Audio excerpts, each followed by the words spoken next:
Cheers, everybody. This is Eric. I'm back. Hard seltzer. Yep. I'm going to do a batch of it. Yep. Do it for my wife and my wife's friends. But that's coming up next. All right.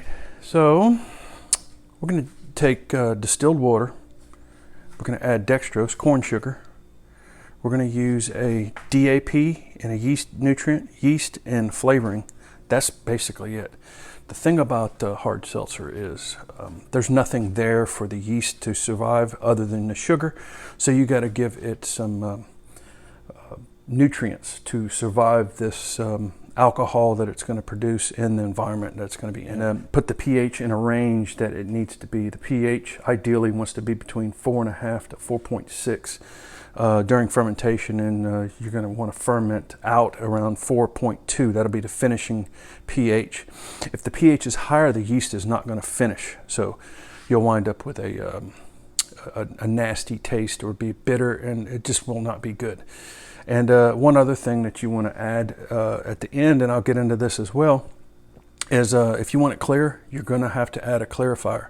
And I would prefer super clear KC fining.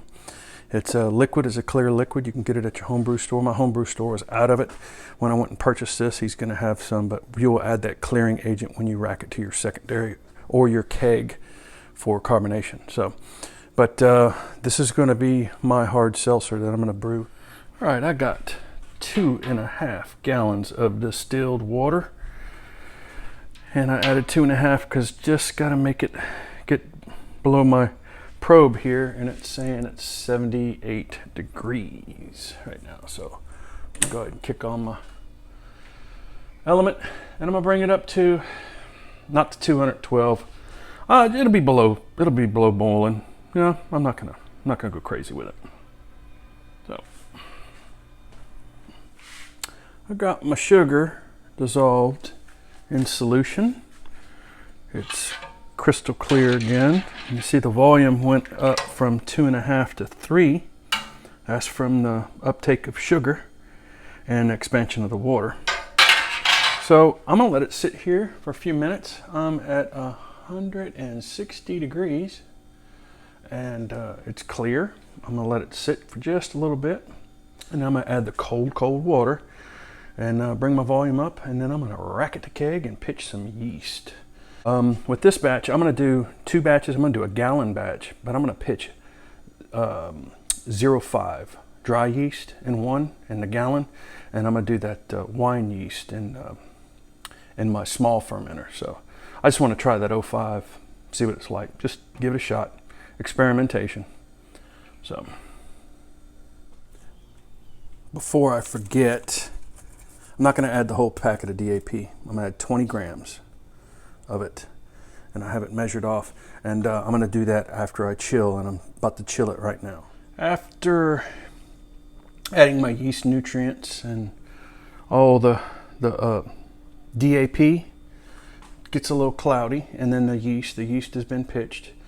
I have a 12-liter spidle here and then a 1-gallon growler that I'm fermenting. So I did I didn't do a full 5-gallon. I did roughly 4. And I kind of overfilled my little spidle there on the right. My growler, the glass growler, I pitched a Safel US05 in that one. And then, of course, I did the EC 1118 wine yeast in my spidle. So we're going to give this a week, let it finish out. The pros of doing this: it's cheap. It's 45 minutes start to finish. It's a brew hour instead of a brew day. You get plenty of style points with your friends and the ladies.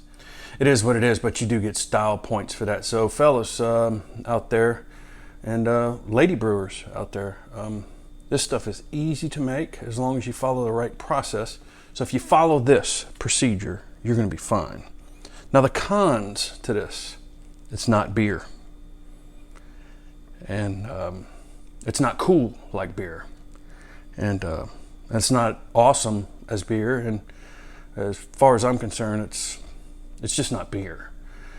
But you can add and mix flavors and blend and all kinds of things. And I'm going to do a lime in one. I'm actually going to squeeze fresh limes in the small one, in the gallon. And I'm going to do that orange extract that I purchased from a home brew store in Spidle. And what I'm going to do is, after it ferments out, in about a week from now, when once fermentation completes and it levels out, I'll rack it to a keg, add my fining agent, which will be super clear KC fining, and I'll put a link down to that below. That's very, very important if you want a clean cider. Now, if you don't care about that, it's going to look just like that when you're done. It's going to take about a month to clear on its own. It will clear on its own, but it's going to take about a month after you rack it and carbonate to bottle or keg. So if you want to clear it quickly within 3 days, yes, super clear KC fining. Or you can use the White Labs Clarity Firm. That one works great as well. But in this process, distilled water, add your yeast nutrients, DAP, Fermade, and you're going to be set. And it's going to be really good. Even if it's cloudy like that, it's going to be fantastic. Guarantee you. So if you don't choose to add a clarifying agent like the Super Clean or the White Labs Clarity Firm, it's going to be fine. It's a hard seltzer. You can add any flavors you want. It's kind of cool, but it's not.